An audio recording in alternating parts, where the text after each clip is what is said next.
prazer tê-los novamente conosco. Estou vendo aqui o Bucos. Tudo bom, Bucos? Tudo bem, prazer. Vocês me ouvem bem? Sim, daqui a pouco eu passo a palavra para você. Tá? Perfeito. Okay? Obrigado pela presença. Hoje nós vamos ter mais uma palestra da série O Novo Normal da BBC. Tá? É a 5ª palestra dessa série. As lives anteriores estão no YouTube. Tá?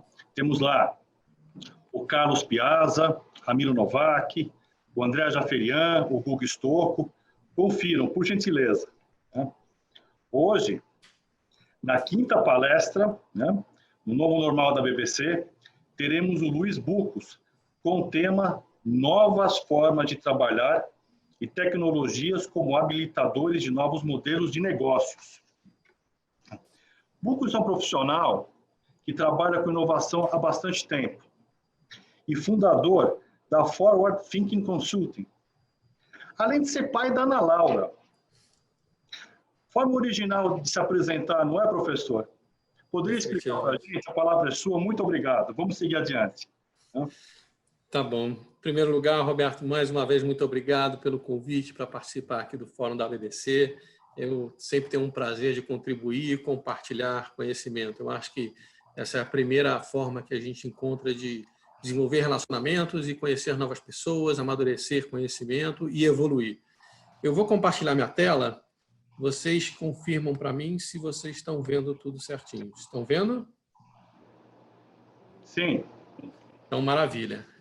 Então, mais uma vez, muito obrigado. Vamos falar sobre novas formas de trabalhar. Eu quero explorar um ponto específico das novas formas de trabalhar. Eu vou querer falar sobre tecnologias como habilitadoras de novos negócios. Tá? Então, seguindo em frente aqui. Calma aí que eu acho que travou o meu computador. Agora foi. Mais uma vez, já me apresentaram, meu nome é Luiz Eduardo. Eu gosto sempre de pensar uma série de coisas, mas eu acho que hoje aqui eu só vou querer pensar 2 coisas. Tá? Mais do que carreira de sucesso, ter trabalhado em vários países, várias empresas internacionais, eu ajudei a desenvolver uma patente do Watson quando eu estava na IBM, não sei exatamente em que estágio, se já foi emitida a patente ou não, mas na época que eu trabalhei na IBM, foi dada entrada no processo de gerar uma patente. Eu queria que vocês só lembrassem de 2 coisas, que eu sou pai da Ana Laura, porque depois que você se transforma em pai, você começa a ter uma outra visão de mundo, e algumas vezes eu compartilho isso nas minhas apresentações, e que todas as opiniões aqui são minhas, não representam a Fundação Dom Cabral, meu atual empregador, pelo simples fato de que hoje eu não sou um porta-voz ainda da Fundação Dom Cabral, então eu gosto de fazer esse disclosure aqui só para não confundir nenhum tipo de pontos de vista, tá bom? Vamos lá, gente. Eu separei 4 temas para a gente falar. Primeiro, vamos falar sobre novas formas de trabalhar. Depois, a gente vai falar de onde surge a inovação. Depois, eu vou conduzir vocês para o tema de tecnologias como habilitadoras de negócio. E depois, eu vou dar uma pincelada sobre novos modelos de negócio. Tá? Queria começar compartilhando a história do Lucas. Lucas é o filho de um amigo meu que me ligou há cerca de umas 3, 4 semanas atrás pedindo mentoria de carreira. Ele falou o seguinte: Luiz, estou pensando em fazer vestibular, agora vai ter o Enem, eu não sei se eu faço medicina, eu não sei se eu faço engenharia, psicologia, só faltou colocar música. Né? O que acontece com essa perspectiva de novos profissionais entrando no mercado do trabalho? Eles têm muita dúvida sobre que carreira seguir, porque eles entendem ainda muito o caminho técnico, muita trilha do tipo, eu tenho que desenvolver uma especificidade de conhecimento. O que a gente tem que entender é que essa mentalidade precisa mudar. A gente precisa ter uma mentalidade de trabalhar conhecimento, desenvolver conhecimento, estar sempre aprendendo. E aí não interessa, porque ele é um excelente aluno, é um dos primeiros no colégio que ele estuda, então se ele for ser um engenheiro, vai ser um bom engenheiro, se ele for ser médico, vai ser um bom médico, não me interessa a carreira que ele tenha. O que ele tem que ter nesse momento é a mentalidade. E é por isso que eu sempre gosto de dizer que o futuro já chegou, gente. Ele já chegou, ele só não está distribuído. Se eu perguntar para vocês, quem tinha telefone celular há 20 anos atrás, talvez apenas uma fração aqui teria. Se eu avançasse para 30 anos atrás, eu diria que 3%, 5% das pessoas teriam um telefone celular. Internet em casa, também não. Mas hoje, isso já virou um normal. todo mundo tem internet, todo mundo tem telefone celular. O que é um novo normal? O que é o futuro que já chegou e não foi distribuído? Por exemplo, sequenciamento genético. Eu já fiz um sequenciamento genético, eu sei que a minha origem é portuguesa, eu não precisava fazer um sequenciamento genético para entender esse tipo de coisa. Mas eu faço um sequenciamento genético para conseguir entender que tipos de doenças eu estou predisposto a ter. E aí eu começo a trabalhar na prevenção dessas doenças. Há um momento vai chegar em que as empresas vão perguntar se eu tenho um sequenciamento genético e eu estaria disposto a compartilhar isso com uma seguradora. Então, se uma Bradesco Seguros sabe que eu não tenho propensão a ter determinadas doenças raras, ele consegue cobrar um prêmio muito mais baixo. Esse é o tipo de futuro que já chegou e não está distribuído. Um outro tipo de futuro que para mim também já chegou e não está distribuído é impressora 4D. A maioria de vocês já devem ter ouvido falar de impressora 3D, em que você imprime uma série de objetos. No futuro, ao invés de eu comprar uma pequena peça do fogão que quebrou, eu consigo imprimir em casa e eu coloco o fogão para funcionar no futuro. A impressora 4D, ela faz uma impressão plana, em que eu consigo colocar uma carga de química, uma carga de uma série de componentes, que quando eu jogo um tipo de reagente, essa impressão ela se deforma e ela toma uma forma. A forma de uma cadeira, a forma de uma mesa, a forma de um objeto. Essa vai ser uma vantagem competitiva muito grande para quem for ser um operador logístico, porque ao invés de eu ter que transportar um monte de cadeira, um monte de mesa que tem área morta nesse transporte, eu vou conseguir transportar muito mais produtos por caminhão. Então, a gente vai dar uma mudança na forma como a gente faz logística no futuro com esse tipo de impressão 4D. Tá? Um outro tipo de futuro que ainda não chegou para todo mundo são os drones. Eu tenho um drone, eu costumo brincar muito mais para entender como é que é essa tecnologia, mas hoje em dia o drone começa a tomar espaço de uma série de empresas e uma série de pessoas. No passado, por exemplo, construtoras contratavam helicópteros para fazer um sobrevoo numa obra, tirar uma série de fotos e poder reportar isso para um banco, para um acionista e até mesmo para quem estava comprando um apartamento na planta. Hoje em dia você consegue fazer isso com drone ao custo de uma pequena fração do que você tem no contratando um helicóptero. Um outro exemplo também de futuro que já chegou e não está distribuído é a inteligência artificial. Algumas pessoas já começam a incorporar isso no seu dia a dia, seja com uma Siri, seja com uma Alexa. A verdade é que no futuro todos nós teremos uma plataforma de inteligência artificial para ajudar a gente no dia a dia. Nós vamos ser meio minotauro, metade homem, metade máquina. E aí eu venho para vocês trazer uma primeira reflexão. Como é que a gente mudou tão rápido? No começo do ano passado, me chamou a atenção que as pessoas colocavam 10-Year Challenge. Alguns de vocês vão se lembrar, em que postavam fotos de como é que elas estavam há 10 anos atrás, como é que era a vida há 10 anos atrás. E quando a gente faz essa mudança, essa reflexão de mudança, como foi essa transição tão rápido, com certeza, quem já parou para pensar nisso vai entender que isso foi graças à telefonia celular. O telefone celular é a plataforma que fez com que a gente mudasse tão rápido. Vou dar um exemplo para vocês, talvez a foto mais emblemática que eu conheço em termos de mudança de comportamento. A imagem de cima, para quem nunca viu ou teve oportunidade, é o concílio que elegeu o Papa em 2005, que elegeu o Papa alemão, depois do falecimento do Papa João Paulo II. E a foto de baixo é o mesmo concílio que 8 anos depois, ou seja, nem 10 anos depois, elegeu o Papa argentino. Então a gente consegue entender a mudança, o potencial de impacto que esses telefones celulares trouxeram para a nossa vida, no nosso dia a dia. Mas qual é o problema de ter tanto telefone celular no mundo? É que a gente começa a gerar muito dado. A gente tem uma máxima que nos últimos 2 anos foi gerado 90% dos dados que existem no mundo.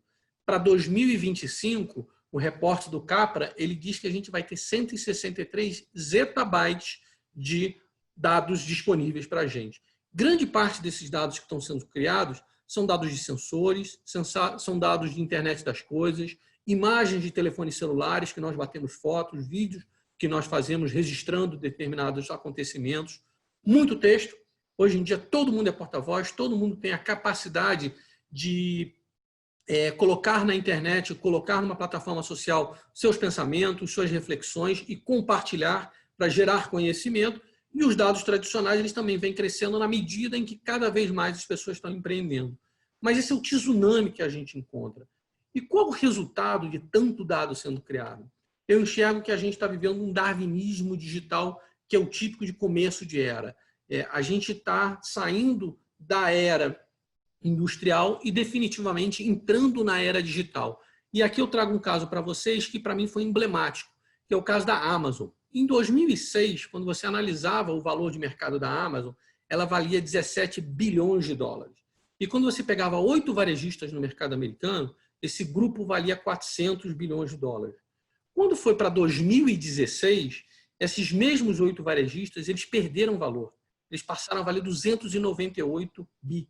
E a Amazon passou a valer 356. Não é que a Amazon está roubando o valor desses caras. A Amazon entrou no mercado, entendeu o valor do dado e ela criou o valor. Por exemplo, em tempos de Copa do Mundo, quando eu resolvi comprar uma camisa do Brasil, e a Ana pediu para comprar a camisa do Brasil para ela, eu cheguei e fui na Amazon e comprei 2 camisas. A Amazon me sugere que eu compre também uma chuteira. E eu compro um par de chuteiras com meião e caneleira. E mesmo não tendo uma rede em casa, eu compro um pacote que vem a bola e a rede junto. É isso que a Amazon está fazendo. Ela está criando valor. Eu sei que algumas pessoas podem ter ficado irritadas de ter feito uma comparação de 2006 contra 2016. Se eu trouxer esses números para 2019, a Amazon vale 915. Ela já passou de 1 trilhão. Dependendo do dia que você pegar a cotação, esse valor é mais alto. E os 8 varejistas valem 445. Não fica tão dramático. Mas se você parar para pensar que tem uma inflação nesse período e que esses 8 varejistas deveriam estar valendo 507, você entende como a Amazon está criando valor em cima de dados e como esses outros varejistas não estão entrando nessa mesma onda. Provavelmente alguns de vocês ainda não conhecem essa imagem e devem estar se perguntando que raios é isso aqui. Você vê um monte de logos, um monte de empresas, um monte de setas, mas o que significa isso? Isso aqui é uma reportagem que teve da CB Insights, em que mostrava como os bancos estão sofrendo competição de uma série de startups. Essa página aqui é a página do Wells Fargo Bank. E ela mostra como, para cada oferta que o banco tem no mercado, na página dele, ele encontra uma série de competidores. É esse mercado que a gente está vivendo agora. É um mercado ultra competitivo. É por isso que eu digo que o futuro já chegou. Ele só não está distribuído. Algumas pessoas ainda não enfrentam essa realidade, mas é só uma questão de tempo. E por que o Wall Street enlouqueceu com essa entrada de tantas startups, com tantos aplicativos e com tantas empresas? Aqui eu trago um caso para vocês terem em mente como é que você pode comparar um Uber e um Itaú.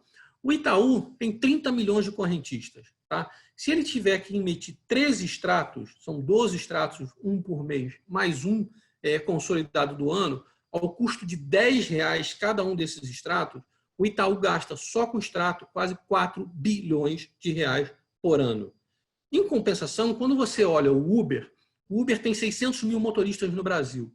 Se eles fazem, em média, 10 corridas a R$15 cada corrida, ao longo de um ano, esses caras faturam 32 bilhões. Enquanto o Itaú, com a estratégia dele de Digitaú, quer economizar esses 4 bilhões, 3,9 bilhões, para ser preciso, o Uber ele consegue faturar quase 33 bilhões simplesmente numa plataforma no ar. Alguns de vocês vão falar, pô, mas o Uber não fatura tudo isso. Uma parte é dele, a outra parte é do motorista, é verdade. Se você disser que é só 25% da plataforma Uber, a Uber fica com 8 bi. E o Itaú ele tem que economizar 4 bi. Então, o Wall Street, quando olha para essas plataformas, olha muito mais como uma plataforma como fonte de receita e tem uma capacidade de gerar receita muito forte, escalar muito rapidamente para vários mercados, enquanto uma série de negócios tradicionais ainda estão enraigados. O Itaú vem fazendo um movimento excelente de mudar para uma plataforma digital, todo mundo embarcando, deixar de ir na agência para poder ter cada vez menos custo de operação. Mas o Wall Street ainda olha essa lógica de como é que é o headcount, como é que é o custo de investimento de uma plataforma tradicional versus uma plataforma como o Uber. Outra coisa que também a gente tem que ter em mente nesse novo mundo é que todo mundo tem que entregar a qualidade. Só que entregar qualidade, gente, não é mais diferencial. É questão de sobrevivência. O Reclame Aqui lançou um serviço chamado The Canceler. Se você entrar no YouTube, para quem ainda não conheceu, você vai poder ver.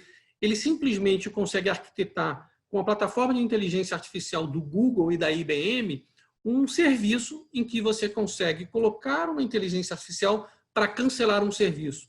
Várias vezes você liga para um serviço de uma operadora de telefonia e você não consegue cancelar, porque toda hora a ligação cai, você tem um problema. Quando você coloca esse tipo de operador para cancelar o serviço para você, você não se cansa e desiste de cancelar. Ou seja, entregar qualidade passou a ser requisito. Não entregou qualidade, até uma plataforma de inteligência artificial fica programada para cancelar o seu serviço.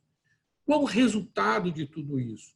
No ano de 2000, quando você olhava a lista da Fortune 500, 50% delas tinham desaparecido. Por que isso? Por causa desse novo normal.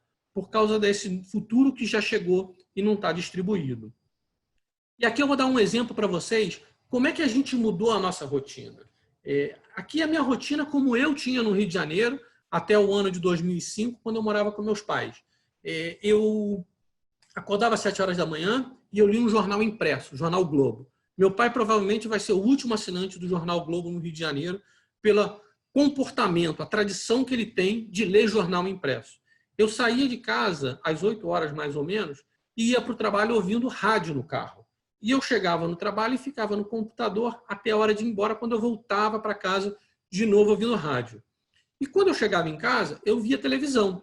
E dessa televisão, esse horário de 8 até as 10 horas é o chamado horário prime time. Era o horário tradicionalmente mais caro de você fazer anúncio, de você fazer propaganda, para você impactar os seus clientes. Como é que é essa nova rotina? Essa nova rotina agora é completamente diferente. Eu acordo, eu saio de casa, mas eu saio de casa, antes disso, eu consigo olhar um jornal como The New York Times. Eu consigo entrar no LinkedIn e começar a fazer uma série de conexões. Eu vou no carro, trabalhando no Uber ou no Cabify, no banco de trás, já respondendo o WhatsApp, que é uma ferramenta que eu utilizo para trabalho. Eu consigo, eventualmente, ouvir um podcast. Eu consigo, eventualmente, aproveitar aquele momento para me capacitar. E quando eu chego para trabalhar, eu posso trabalhar num lugar como o WeWork, um lugar em que eu tenho uma comunidade para colaborar. Todos os meus arquivos ficam armazenados no Drive. Essa apresentação está no Drive. Eu consigo fazer uma comunicação através de uma plataforma como o Slack. Eu faço treinamento pelo YouTube. Na hora que eu vou embora para casa, eu posso ir embora para casa usando uma Yellow. Eu não preciso voltar de carro. Eu posso pegar a Yellow e ir até uma academia, que eu tenho o Gympass, e fazer os meus exercícios. Entre uma série e outra, eu consigo usar um home refill e pedir os produtos que a Ana me pede. Todinho, leite, chocolate, enfim. Chega em casa, umas 10 horas da noite, e eu consigo checar as informações de uma Bloomberg ou de uma The Economist, e eu vou dormir 2 horas da manhã vendo Netflix ou preparando as minhas próximas férias com a Ana numa plataforma como Booking.com e TripAdvisor. Como é que é esse momento agora? É my time. O momento que eu decido, eu trabalho. O momento que eu decido, eu faço ginástica. O momento que eu decido, eu exploro a minha vida financeira. Agora é tudo anywhere, anytime, any device. É completamente diferente. O resultado disso é que o futuro que chegou, ele só não está distribuído por causa do comportamento de algumas pessoas. Muitas pessoas ainda estão conectadas a um escritório, conectadas a um lugar físico. O que a gente tem que ter em mente é que já existe um perfil chamado nômade digital. Um cara que vive de workation. Seria o work and vacation ao mesmo tempo. Ele trabalha para Nova York, ele trabalha para uma empresa americana, mas ele mora, por exemplo, em Cancún. Ele está mais ou menos no mesmo time zone em que ele consegue prestar serviço para aquela empresa, mas ele vive uma outra realidade. Então, o tempo que ele perde ou que ele tem que investir saindo de casa para o trabalho, ele não precisa mais fazer isso. E ele ganha em qualidade de vida. Muitas vezes, ele troca de emprego e ele troca também de país. Ele conseguiu uma nova posição para uma empresa na Califórnia e ele vai morar na Colômbia, ou ele vai morar no México, ou ele vai morar no Chile. Para vocês terem uma ideia, a Estônia criou um tipo de visto para esse tipo de trabalhador que chama de Digital Nomad. Esses trabalhadores, a estimativa é que vão ser 1 bilhão de trabalhadores para o ano de 2035. Pessoas que moram em outro país e prestam serviços para outra localidade. Isso vai se tornar um novo normal. E quando isso se torna um novo normal, o que a gente tem que refletir será que realmente a gente vai precisar de escritório no longo prazo? A gente vai precisar de tanto espaço assim? Então, isso mexe com tudo que está acontecendo. É por causa disso que a Amy Webb, que é uma pesquisadora sobre futuros possíveis do MIT, ela fala que existem 11 forças de disrupção. Dessas 11 forças, todas elas estão conectadas através da tecnologia. E no caso do mercado de bancos, o mercado de finanças, a economia e a democracia são os dois pontos principais que precisam ser monitorados. E agora, no tempo de Covid, o que a gente vê é a economia se deprimindo muito porque falta de negócios. As pessoas não conseguem fazer negócios. A infraestrutura ela foi interrompida. A infraestrutura de você sair de um lugar e ir para outro lugar por bloqueio, por força de polícia, bloqueio por força de governo. Você vê que é incapaz de gerar negócios. Isso faz as mudanças. É isso que acelera as mudanças. O principal para vocês levarem em mente é que todo mundo que está governando uma organização está sendo impactado por essas 11 forças. O principal é mapear quais são essas forças que impactam o meu negócio, a minha área, e como é que eu agio, como é que eu consigo agir para prevenir esses impactos. Mudança não é novidade, gente. Mudança sempre existiu.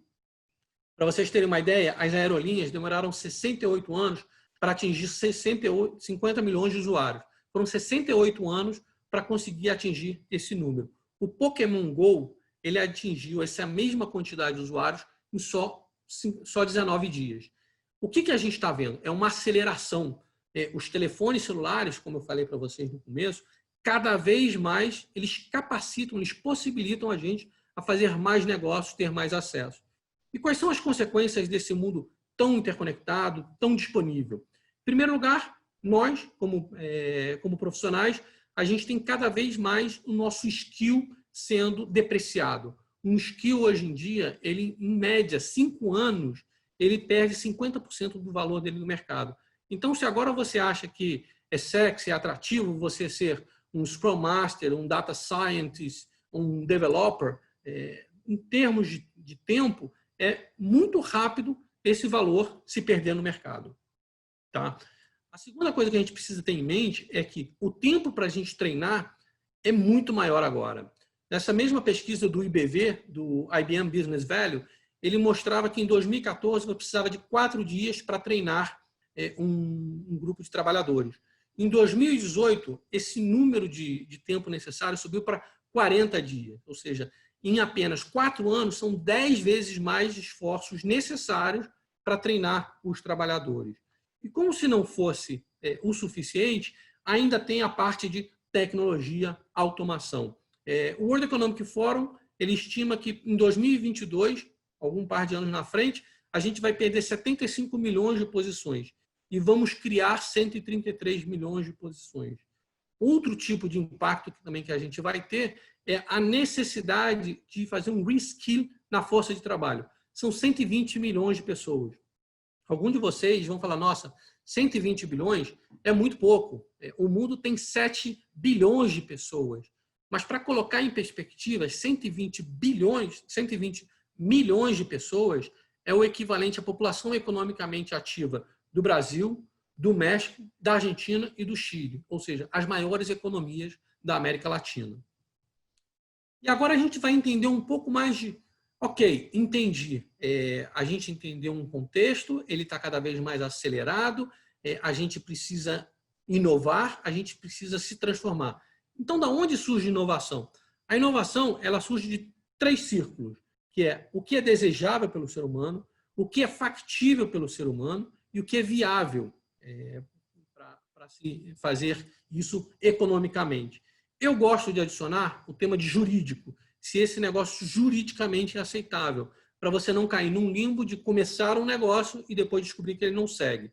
Para vocês entenderem como é que essas rodas operam, existem coisas que são desejáveis pelo ser humano, elas são viáveis economicamente, mas elas não são factíveis. O melhor exemplo que eu tenho é viajar no tempo. Eu gostaria de viajar no tempo, uma vez por ano, com a Ana. Eu entendo que esse negócio é viável economicamente, eu pagaria um plano uma vez por ano para poder fazer essa viagem no tempo, mas ela não é tecnicamente factível. Existem coisas que são desejáveis pelo ser humano, são factíveis tecnicamente, mas não são viáveis economicamente. O melhor exemplo que eu tenho para dar para vocês aqui é, por exemplo, ir para Marte. De novo, eu desejo ir uma vez por ano para Marte com a Ana, eu entendo que esse negócio é factível, já temos tecnologia para chegar até Marte, mas não é viável economicamente. E existe uma outra combinação de o que é factível tecnicamente, é viável economicamente, mas não é desejável pelo ser humano.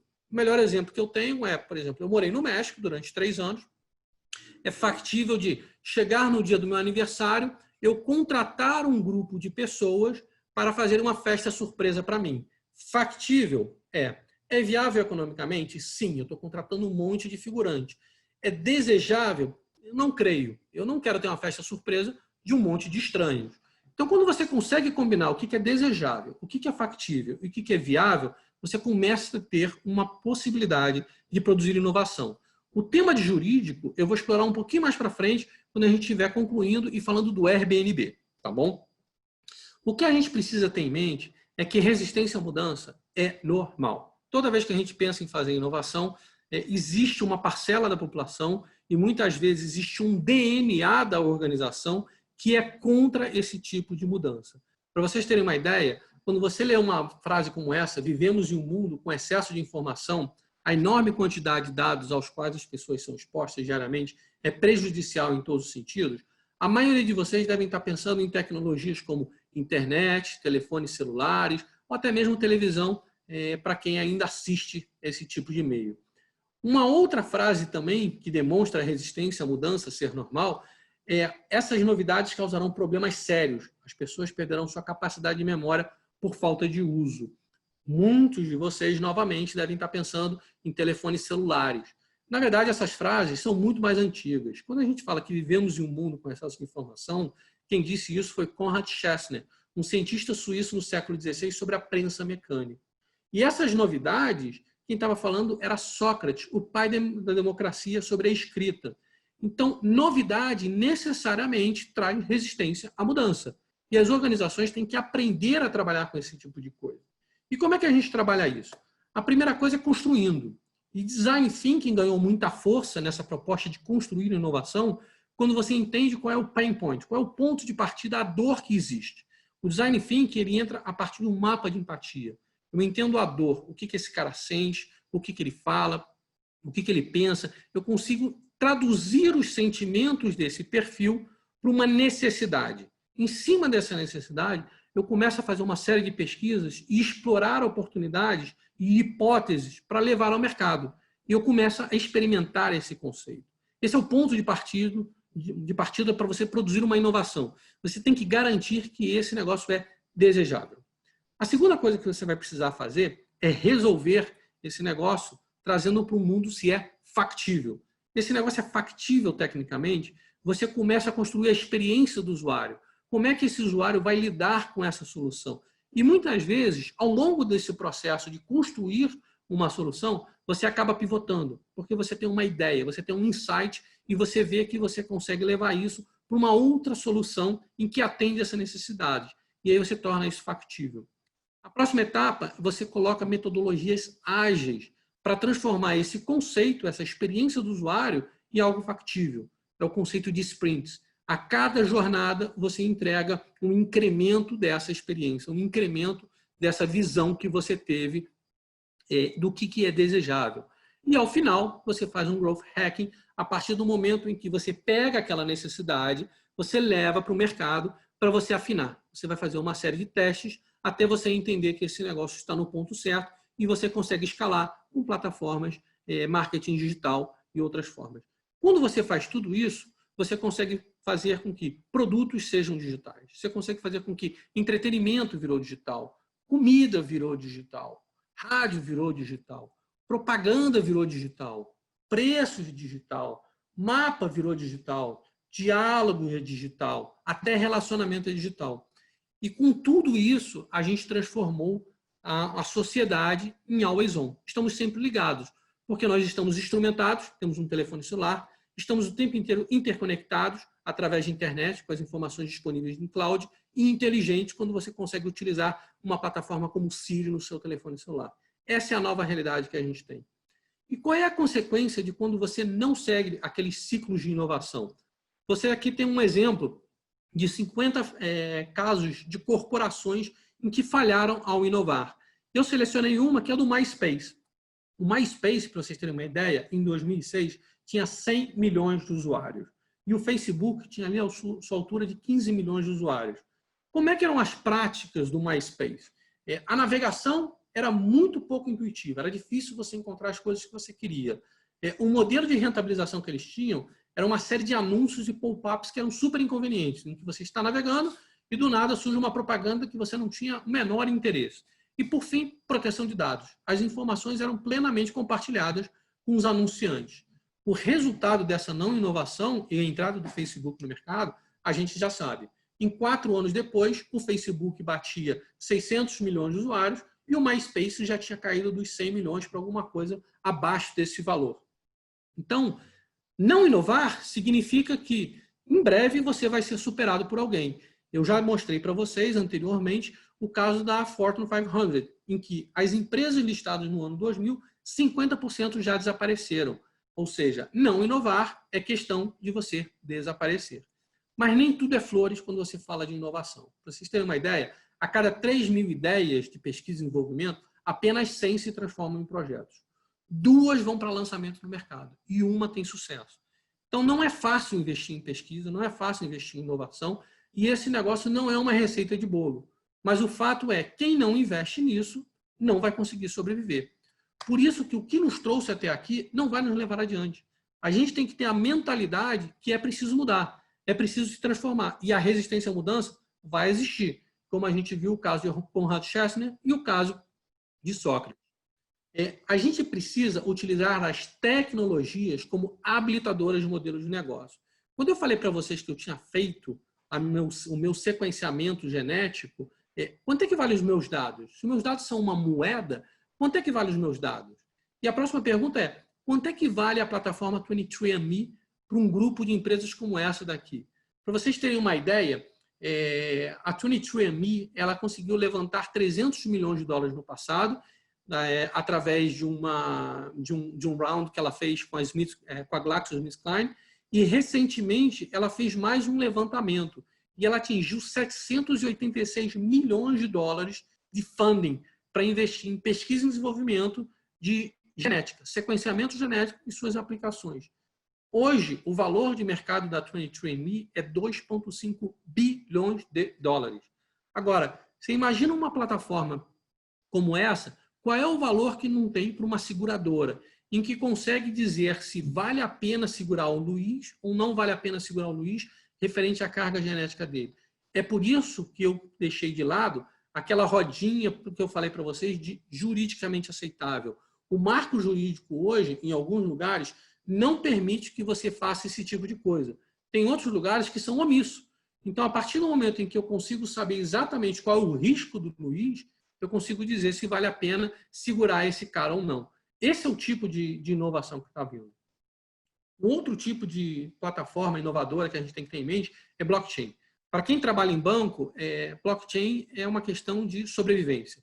A gente precisa ter seguranças nas transações. E 2 notícias essa semana me chamaram a atenção. Uma foi uma empresa que trabalha com mísseis nucleares nos Estados Unidos, ela foi hackeada.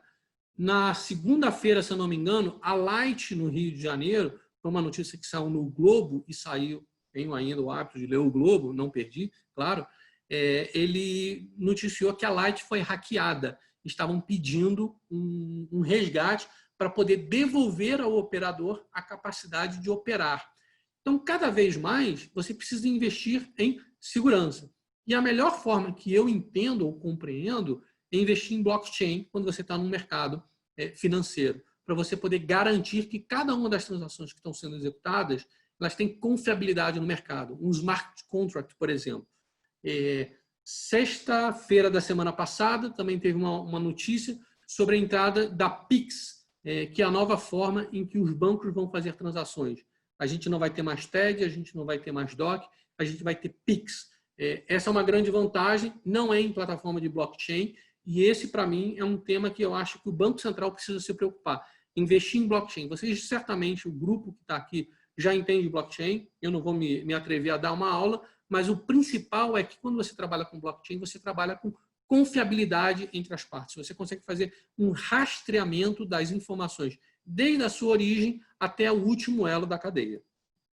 Um outro tema que também é importante para quem está nesse setor é a gente começar a pensar em Voice Search Optimization.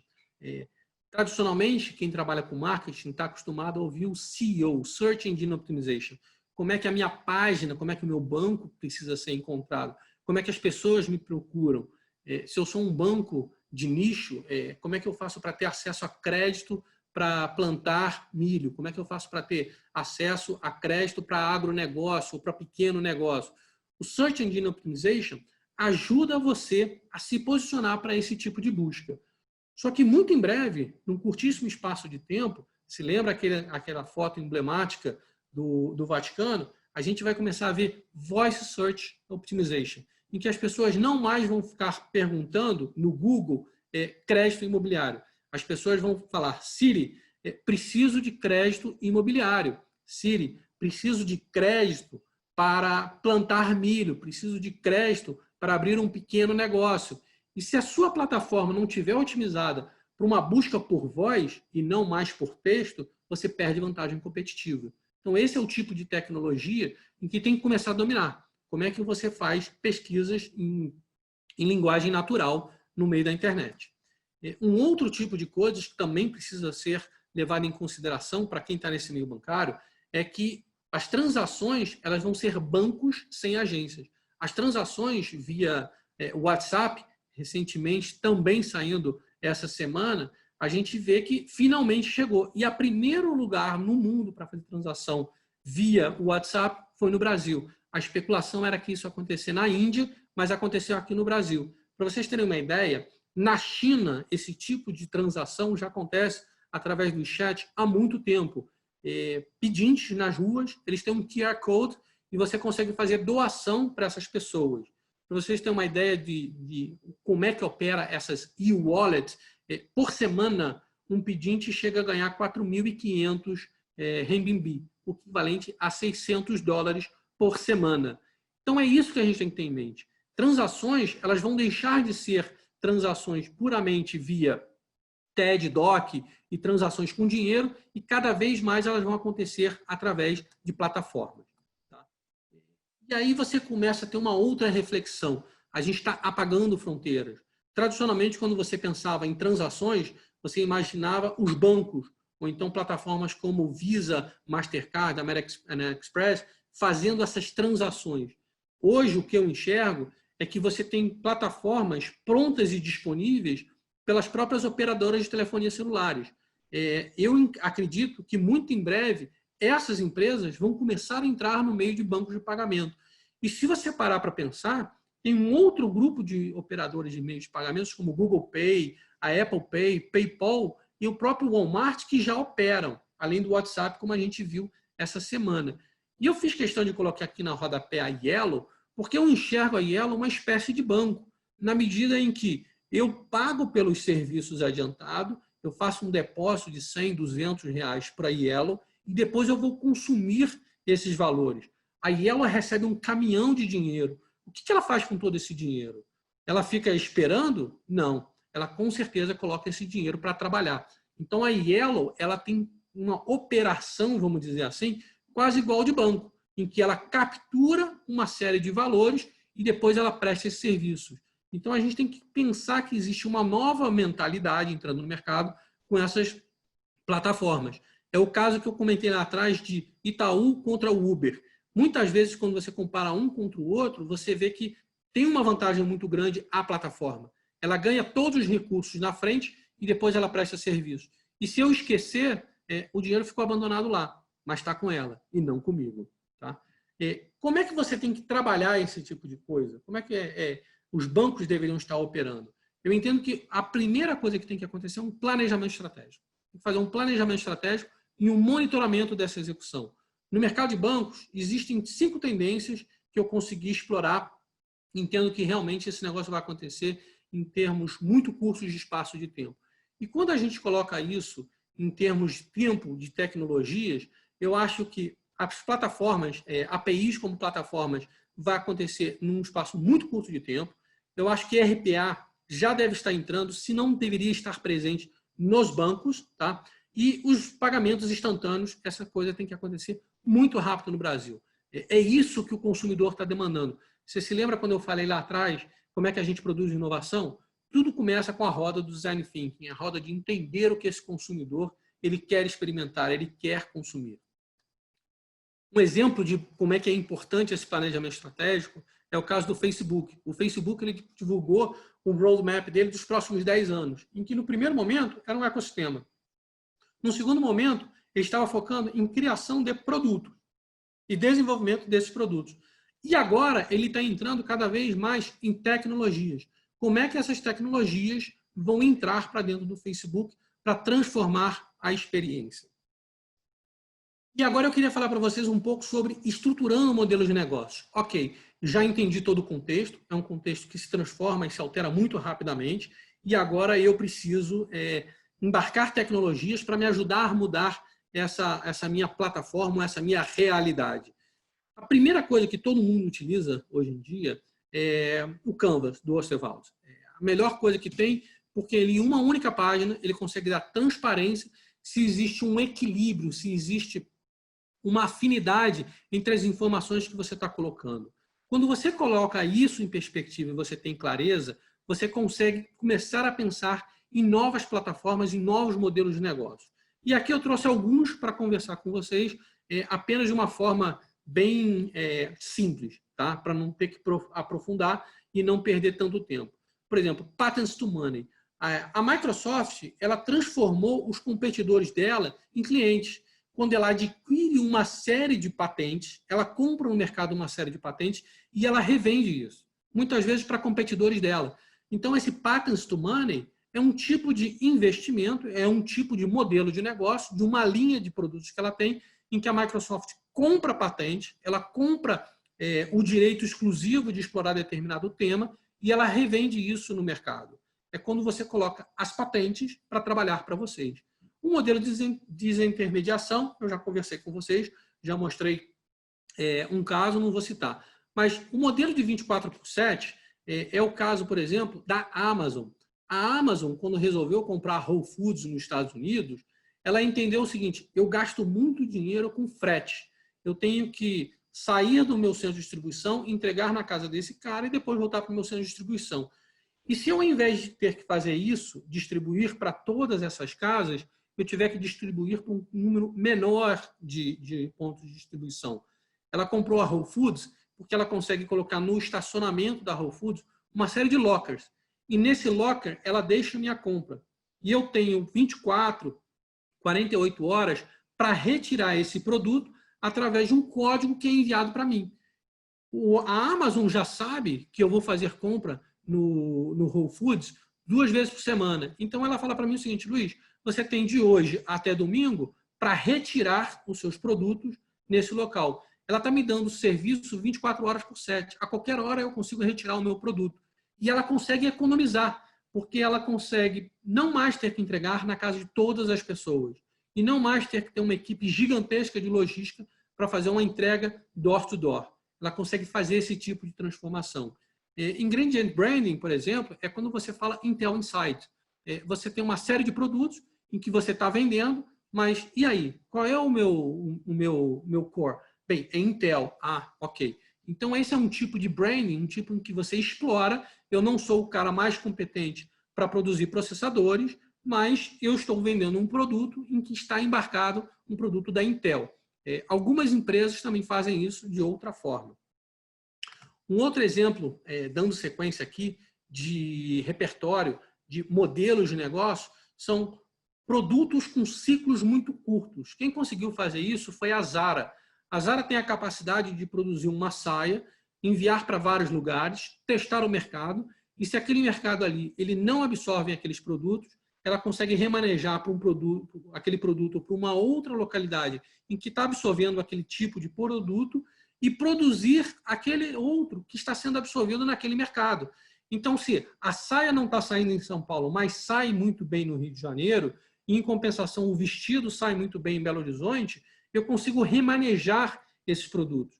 E eu não faço uma produção para primavera, uma produção para acompanhar todo o verão, para acompanhar toda uma estação. Eu faço uma produção para acompanhar um raio, um período de 2, 3 semanas, um período mais curto, em que eu entendo que em determinado momento não vale mais a pena produzir, porque quem tinha o interesse de comprar aquele tipo de produto é outro. O que acontece com esse tipo de abordagem? Você precisa ter uma capacidade logística completamente diferente, porque você tem que entregar e retirar produtos muito rapidamente, e você precisa ter uma capacidade de entender o comportamento de consumo daquela localidade. Se você não consegue entender, você não consegue produzir. Então, existe uma série de modelos de negócio para você poder explorar no mercado. Deixa eu pegar uma água aqui, com licença. O principal para a gente levar em consideração é que as mudanças acontecem em velocidades diferentes, gente.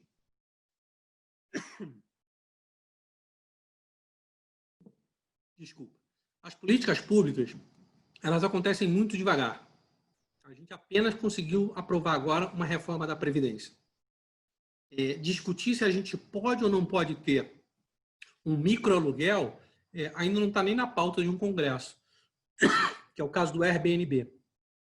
Quando você diz que eu posso alugar o meu apartamento ou eu posso alugar o meu quarto por uma fração, por apenas uma semana, a política pública não diz se eu posso ou se eu não posso.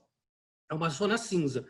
Mas quando você pega uma cidade como Miami e Orlando, em que o Airbnb entra e as pessoas que têm um quarto, uma cama, um apartamento vazio e alugam esses espaços para turistas, a cidade de Miami, a cidade de Orlando perde em receita, porque ela deixa de receber o city tax que é cobrado nos hotéis. Mas, em compensação, ela continua com a obrigação de fornecer água, luz, serviço de polícia, corpo de bombeiros, infraestrutura que a gente viu nas forças de disrupção da M-Web. Ou seja, eles têm a política pública vigente, mas não sabem se pode ou não pode fazer um aluguel de micro período ou de uma fração do meu apartamento. Não está claro. Outra coisa que acontece é o mundo dos negócios. A curva do mundo dos negócios ela é completamente diferente da política pública, ela é muito mais acelerada. O Airbnb não quer saber se ele pode ou não pode fazer esse tipo de oferta. Ele está fazendo, porque ele entende que existe uma demanda, existe uma pessoa que tem a necessidade de alugar um quarto por uma semana e não quer pagar um city tax. Ou muitas vezes, ele até que aceita pagar o city tax, mas ele quer ficar hospedado na frente da Torre Eiffel, ele quer ficar hospedado na frente do Arco do Triunfo, e eu não tenho hotéis disponíveis. Então, a curva do negócio acompanha essa necessidade das pessoas. A outra curva são as pessoas. As pessoas precisam de emprego, as pessoas precisam de ter renda. Em tempos de Covid, em que muitas pessoas deixam de ter emprego e deixam de ter renda, elas vão começar a buscar inovação. Elas vão começar a buscar alguma forma de ter renda. E elas vão inovar, seguindo aquelas curvas de o que é desejável, o que é factível e o que é viável. As pessoas estão inovando. E as curvas tecnológicas, por fim, a gente sabe que ela explodiu. A tecnologia, todo dia a gente tem uma novidade, e isso possibilita que a gente consiga inovar com uma plataforma como o Airbnb. O ser humano deseja ficar hospedado na frente do Arco do Triunfo? Sim. É factível? Não para um hotel, mas é factível para aquela pessoa que tem um apartamento, um local para alugar na frente do Arco do Triunfo. É viável economicamente? Ele precifica. E aí você coloca a tecnologia para fazer esse matchmaking. De novo, juridicamente, existe uma discussão enorme se você pode ou não pode fazer isso. Porque a partir do momento em que você tem uma perda de receita para a cidade, que era uma receita que suportava as políticas públicas, a gente precisa parar para fazer essas discussões. A única coisa que eu estou compreendendo hoje em dia é que o mundo dos negócios está tentando acompanhar essa curva da tecnologia, fazendo uma adoção de tecnologia por adoção. Não tem critério. Muitas pessoas deixam de pensar em estratégia e simplesmente querem colocar a tecnologia à disposição. O que a gente tem que colocar é um planejamento estratégico, entender qual é o caminho que a gente quer seguir, o que faz sentido na ótica do meu consumidor, o que é desejável para ele, o que é factível tecnicamente, é onde a tecnologia entra, e depois a gente vê se esse negócio para de pé na parte de economia, se é viável. Por fim, gente, eu queria dizer para vocês que o R.E.M. talvez tenha sido a banda mais visionária lá nos anos 90, quando ela disse "It's the end of the world as you know it, and I feel fine". Eu acredito que o futuro já chegou, ele só não está distribuído, e a gente tem que começar a se acostumar com essas mudanças nas velocidades que vão acontecer cada vez maiores. Tá bom? Obrigado. E, Roberto, com você agora. Cumpri meu tempo?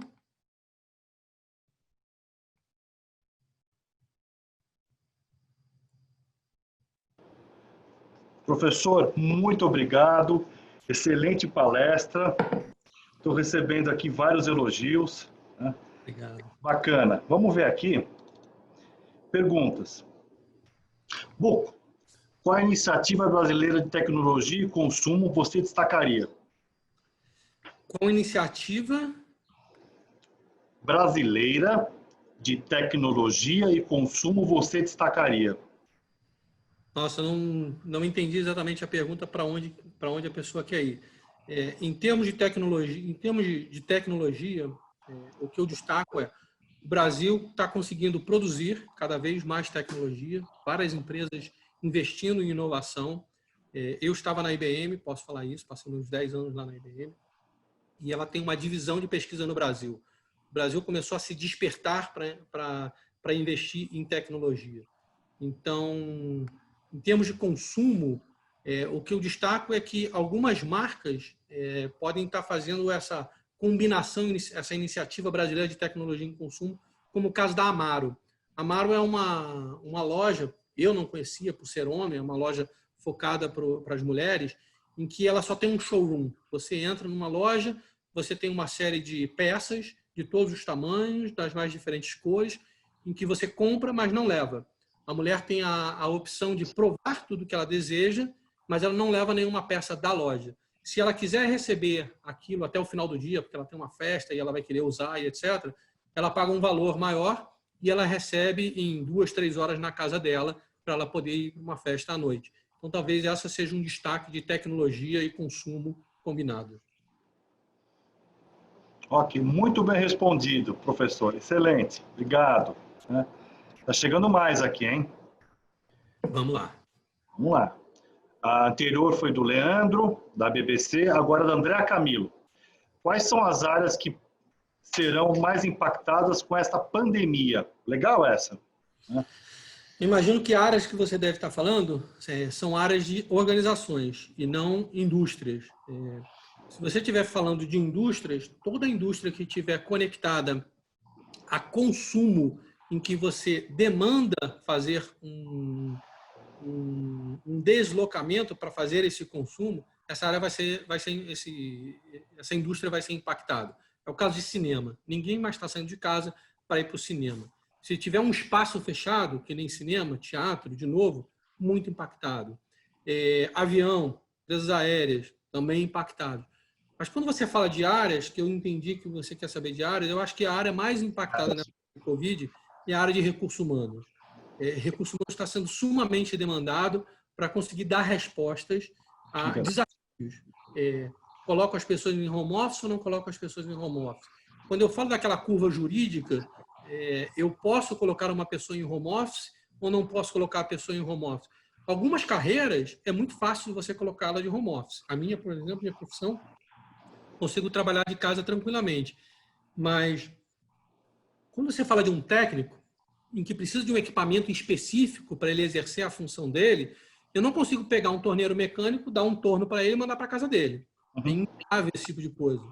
Então, o RH ele tem uma série de desafios de entender qual é o tipo de mão de obra que ele consegue colocar home office temporariamente, qual é o tipo de mão de obra que ele deverá colocar permanentemente, terminar a Covid vai permanecer como home office, e também começar a pensar em skilling. Vocês se lembram que eu falei para vocês ao longo da apresentação que 50% do nosso skill ele perde valor em 5 anos ou menos. Essa coisa cada vez se acelera mais. O mundo está cada vez mais acelerado. Não vou ficar falando aqui de mundo VUCA e etc., mas o que a gente sabe é as coisas estão mais rápidas. Então, como é que eu faço para retreinar todas as pessoas? O RH tem todo esse desafio de treinamento. e, ao mesmo tempo, ele precisa recrutar um novo tipo de mão de obra. Por exemplo, data scientists, especialistas em UX, em design thinking, Scrum. Estou falando mais de pessoas de tecnologia, mas precisa recrutar todo esse tipo de gente para poder trazer inovação. E onde é que eu acho todas essas pessoas? Então, eu acho que a área que mais vai sofrer nessa pandemia, nesse momento, é recursos humanos, em primeiro lugar, e, em segundo lugar, a área de vendas. Porque você precisa de ter um vendedor para estar se posicionando no mercado, para vender os seus produtos e serviços, mas as pessoas e as organizações não estão abertas a consumir novos produtos, nem para testar. Então, você tem aí também um desafio enorme na área de vendas, que é entregar resultados no mundo em que o cara precisa vender mais, mas não tem ninguém para comprar. E também, né, Bucos, a educação, né, como suporte, não sei se você concorda, como suporte, a área de recursos humanos, né, e a área de vendas. E aí vem a pergunta, engatando, da Érica Souza, profissional de educação executiva, qual a sua visão sobre educação aplicada hoje e como será no futuro inovador? Homeschooling chegou para ficar? Será que é uma moda? Olha, eu não tenho as respostas. Eu posso dizer alguns insights que eu tenho. Eu acho que no futuro a educação vai ser híbrida, qualquer idade. Você vai ter um para-casa em que você estuda alguma coisa para você chegar num colégio, você chegar numa sala de aula e você poder fazer o compartilhamento de conhecimento. A gente aprende numa metodologia que é 70, 20, 10. 70% é experiência, 20% é sala de aula e 10% os mecanismos tradicionais.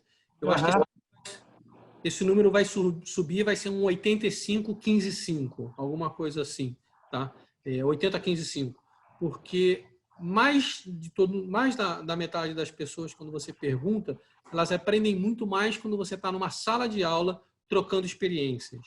Então, a minha primeira parte da resposta é essa. Eu acho que a gente, homeschooling veio para ficar, mas vai vir com uma nova roupagem. E esse futuro inovador, eu já vi algumas técnicas, já vi algumas teorias. Tem gente que acha que o futuro você vai aprender por pílulas, literalmente. Quando você aprende alguma coisa, você tem uma alteração química no seu corpo. Você produz uma série de endorfinas, você produz uma série de componentes químicos e aquele conhecimento se retém. Quando a gente conseguir dominar matemática financeira, como é que você faz esse aprendizado químico, você vai tomar uma pílula e essa pílula vai te dar esse conhecimento. É isso que eu ouvi em alguns fóruns. Acho que é muito futurista, ainda é muito longe, mas quando você falava de Jetsons na década de 80, década de 90, ligações através de videoconferência e etc., e hoje em dia a gente vive. Então, acho que é só uma questão de tempo e investimento em pesquisa e desenvolvimento. Legal. Podemos fazer mais algumas perguntas, professor? Pode mandar, eu estou com tempo aqui. Está chegando. Vamos mais um pouquinho. E as restantes, depois, a gente vai enviar para o senhor e aí responde via chat e fica no nosso aplicativo, tá bom? Tá ótimo. Ok. Então, olha, que bacana. Vamos conectar tudo. A gente estava falando de preparação de recursos humanos, a gente estava falando de preparação da área de vendas, né? A gente estava falando da questão da escolaridade, tá? Agora sim, um outro pé dessa mesa muito importante, que a Ana Cândida Garcia, profissional da área de marketing, coloca. Como você vê o marketing no futuro? Bem, o marketing nos últimos anos se transformou absurdamente. Quem ainda não embarcou no marketing digital é dinossauro. O mundo acontece hoje no marketing digital. Em tempos de Covid, eu estava vendo hoje, pela parte da manhã, uma apresentação do Ames, que é uma plataforma de pesquisa de mercado, falando sobre o impacto no varejo. O que eles demonstraram é que, na verdade, o que houve foi uma migração. Aquele consumo que ia acontecer naturalmente, ele continua acontecendo. Só que, em vez de você ir fisicamente para um local e comprar, você passou a comprar pela internet. Algumas categorias certamente explodiram. Todo mundo comprando pijama, todo mundo comprando uma cadeira para trabalhar, as pessoas comprando mesa para trabalhar. Então, foi uma demanda em específico. Agora, a demanda tradicional, que as pessoas já tinham interesse em comprar, isso não teve impacto. As pessoas continuaram comprando. se eu não me engano, no Estadão de hoje, agora não lembro se foi no Estadão ou se foi no Valor Econômico, isso é uma matéria em que as construtoras descobriram que não precisam mais de um stand de vendas. As pessoas não estão indo mais num stand de vendas para comprar apartamento. Então, no meio da pandemia, as pessoas estão comprando apartamento. Eu descobri que eu preciso de ter um escritório. Eu não tenho espaço para ter um escritório na minha casa. O que eu vou fazer? Eu vou comprar um apartamento maior. Coloquei o meu à venda e vou comprar um maior. A partir do momento que eu conseguir vender o meu, eu compro o outro. Quem tiver dinheiro em caixa consegue comprar um e depois procurar vender o dele. Mas o fato é que mudou. O marketing ele deixou de ser simplesmente um posicionamento de marca, ele ser o principal parceiro da área de vendas para gerar leads, para converter. Você tem que impactar quem vai converter, quem vai comprar o seu produto e serviço. Numa área de banco, não é diferente. Muito bom. Né? Vamos voltar a falar um pouco de recursos humanos? Né? Claro. Camila Davi de Souza Chang. Pergunta bastante interessante também, né? E uma vai complementando a outra, isso que é bacana. A perspectiva de formação de mão de obra qualificada para a tecnologia no Brasil, a gente sempre teve essa defasagem, né, professor? Né? De tecnologia de ponta. Será que agora a gente engata? A gente teve defasagem em tecnologia de ponta no sentido de que a gente tinha um mercado fechado. Acho que o Brasil hoje não é um mercado mais tão fechado, não. Tem várias empresas operando no Brasil com tecnologia de ponta e oferecendo. Quando você fala de mão de obra, a gente tem carência de mão de obra. Isso sim. A gente precisa de muito desenvolvedor, muito data scientist, muito data analyst, uma série de profissionais para ajudar nessa inovação e a gente não encontra. E aí não encontra por uma série de razões. Primeiro que, tradicionalmente, essa carreira não era uma carreira sexy, uma carreira que atraía o jovem. Eu falei para vocês o caso do Lucas, o menino que me ligou para tentar endereçar a carreira dele, e a dúvida dele ainda são carreiras tradicionais, medicina, economia, engenharia. As pessoas ainda não se despertaram para essa tecnologia. Acho que não falta centro de formação. Hoje em dia você consegue estudar pelo YouTube, se você tiver a disciplina, se você tiver a capacidade de fazer uma curadoria, você consegue fazer isso. Facebook e Google, no final de 2018, se eu não me engano, lançaram um comunicado no mercado que não mais iriam exigir diplomas para contratar para determinadas posições. Então, se você é um jovem que gosta de tecnologia, está o tempo inteiro fuçando e tem uma vaga em aberto e você consegue comprovar que tem aquele conhecimento, os caras te contratam, mesmo não tendo uma certificação. Então, acho que esse negócio mudou. A gente continua com carência de mão de obra porque explodiu a demanda. Você se lembra daquela curva da tecnologia? Assim, tem todo mundo querendo embarcar tecnologia. Aqui do lado, na minha esquina, a padaria quer colocar um aplicativo. A solução dela é vender por aplicativo. Ela não entendeu que talvez a solução dela é vender através de um e-commerce, que pode ser uma simples página na internet, porque eu não vou baixar um aplicativo para comprar pão. Entendeu? Então, falta essa mentalidade. Legal. A Renata Arruda, advogada, está elogiando. Excelente apresentação, parabéns. Obrigado. Muito bom. Renata vai ter trabalho com LGPD. Desculpe? A Renata vai ter trabalho com LGPD. Ah, sem dúvida. É o assunto do momento e vai invadir isso por muito tempo. Vamos lá, uma pergunta do Alberto Vaz Júnior. A entrada do Pix, complemento dos bancos digitais, é uma nova onda que se inicia? Como é que você vê, Bucos? Olha, a única coisa que eu li foram poucas notícias sobre Pix, saíram 2 notícias e está publicado também no site do Banco Central, em que eu recebi o link, posso encaminhar depois para você compartilhar. O Pix está vindo só para substituir o TED e DOC. Então, vamos deixar de ter essas 2 alternativas de transferência de dinheiro e a gente vai ter o Pix. É uma forma mais segura e uma forma mais rápida, né? Antigamente, você fazia o DOC, demorava 2, 3 dias para girar numa câmara de compensação. Eu que trabalhei em banco muito tempo atrás, você tinha cheque e ali no cheque você tinha que mandar para uma câmara de compensação, 2, 3 dias depois o negócio entrava na sua conta. Hoje em dia, com tecnologia, isso é muito mais rápido. E o que a gente precisa para fazer negócios é essa velocidade. O mundo que a gente vive é um mundo cada vez mais rápido, mais conectado e a gente não pode ficar esperando 2, 3 dias para o dinheiro cair na conta. Se o dinheiro já saiu da minha conta, ela tem que entrar necessariamente na conta do Roberto. Não pode ficar parado numa conta provisória, muitas vezes girando o dinheiro, que a gente sabe que esse dinheiro estava sendo girado num CDB, num investimento de overnight e ganhava dinheiro.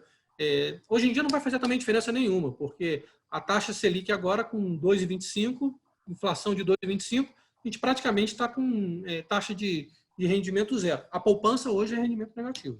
Essa é a realidade que a gente tem. Legal. Vamos agora, né, para a última pergunta ao vivo. Né? Tá bom. Só um minutinho. Claro. Ela saiu do foco aqui que eu tinha colocado, que entraram um monte de outras, é por isso. Ah, legal. Né? Tá entrando. Você vai ter trabalho depois, Bucos. Nada, vai ser um prazer. Legal. Líderes, companhias, colaboradores e governos terão que se reinventar com menos dinheiro, com resiliência maior, o que acha? Né? Essa para coroar o pilar aí de recursos humanos, englobar todos os pezinhos da mesa, colocar a tampa na mesa. Vamos lá. Olha, se reinventar ou não se reinventar, vai ter muito mais a ver com a sua mentalidade do que o seu momento. Tá? Lembra a história do Lucas, que eu falei para o Lucas? Lucas, esquece se você vai seguir uma carreira de medicina, de engenharia ou de economia. Porque você tem que ter a mentalidade de estar sempre investigando e estar sempre aprendendo. Quando você tem essa mentalidade de estar sempre investigando e aprendendo, você não precisa se reinventar. Você está naturalmente se reinventando. A maior dificuldade que a gente vai ter é quando a gente tem um RPA sendo implementado e você tem uma parte dessa mão de obra que sai e você tem automação entrando. Essa mão de obra ela precisa ser reskilled, ela precisa ganhar uma nova roupagem. E aí você vai ter pessoas que não vão ter a capacidade de aprender novas habilidades. Parte pela mentalidade de que não querem inovar, resistência à mudança. Vocês se lembram do Sócrates, vocês se lembram do Conrad Chesney, que eu mencionei. Parte de pessoas que também já estão numa idade muito avançada, que falam o seguinte, cara, falta 1 ano, 2 anos para me aposentar, eu vou passar 1 ano aprendendo uma nova habilidade para me aposentar? Não faz sentido. Essas pessoas naturalmente vão acabar empreendendo, porque elas vão precisar de renda, isso as pessoas vão continuar, ainda não vejo a gente não precisar de renda, vai ser uma característica da nossa sociedade, da humanidade, você ter renda para trocar por produtos e serviços. Então, acho que não. Acho que essa questão de se reinventar ou não se reinventar tem muito mais a ver com a mentalidade do que você tem do que com a realidade que você está. Professor Bucos, te agradeço por mais essa excelente palestra. Muito obrigado. Espero revê-lo em breve. Bem, o prazer foi meu, Roberto, mais uma vez. Adoro colaborar. Fico à disposição. Quem tiver interesse em falar mais sobre inovação, transformação, todo esse planejamento que você tem que fazer, eu fico à disposição porque eu sou um apaixonado por esse tema. Eu acho que colaborar é o caminho do futuro. Muito obrigado. A todos que nos acompanham via YouTube, via webinar, né? Eu agradeço a presença aqui, né? O acompanhamento. Né? Essa palestra em breve vai estar no YouTube, né? Para que todos possam acompanhar, rever e repensar esse novo normal, agora com a visão do Luiz Bucos. Por favor, para aqueles que ainda não fizeram, tá? Inclusive para você, Bucos. Bucos, você já baixou nosso aplicativo? Não, ainda não tive a oportunidade de baixar. Vou baixar, vai ser um prazer. Conhecer e explorar. Disponível, né, nas lojas da Apple e Android. Tá bom. Muito obrigado. Bom final de dia. Né? A semana que vem teremos mais uma palestra que daqui a pouco será anunciada. Obrigado. Boa noite. Obrigado, Roberto. Boa noite, gente. Tchau, tchau. Boa noite. Tchau, tchau.